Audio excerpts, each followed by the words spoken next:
பாருங்க, இதில் வந்து மஞ்சத்தாள் அறுத்தாச்சு. அறுத்து இப்போ 10 நாள் ஆயிடுச்சு. இப்போ நல்லா காஞ்சிருச்சு. ஆனால் தண்டு மட்டும் லைட்டாக பச்சை இருக்குது. பார்த்தாவே உங்களுக்கு தெரியும் தண்டு. பாருங்க, வளைச்சி காமிக்கிறதுங்க நல்லா வந்து பச்சை இருக்குது இன்னும் கொஞ்சம். அதனால் நான் ஒரு 5 நாள் 6 நாள் காயணும்.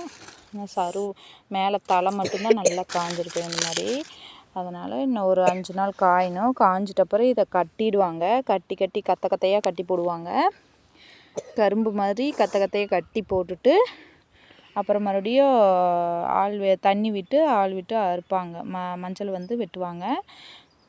அப்புறமா மஞ்சள் வெட்டிட்டப்பறம் இந்த தண்டு இருக்குது இல்லைங்களா, அந்த தண்டை வந்து ஒவ்வொரு செட்டு வந்து உடச்சி போட்டுருவாங்க.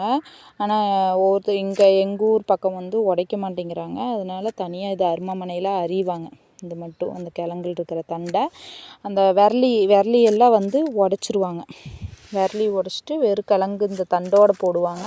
இந்த தண்டை அரிஞ்சு போடுவாங்க. நான் இப்போ உங்களுக்கு வந்து ஒரு வீடியோ அனுப்புகிறேன். அரிஞ்சு போட்டுட்டு அப்புறமா வேய்ப்பாங்க. வச்சு காய வச்சு சலிச்சாதான் மஞ்சள் நமக்கு ரெடி ஆகும். பிடிச்சிருந்தா சப்ஸ்கிரைப் பண்ணுங்கள், லைக் பண்ணுங்கள், ஷேர் பண்ணுங்கள்.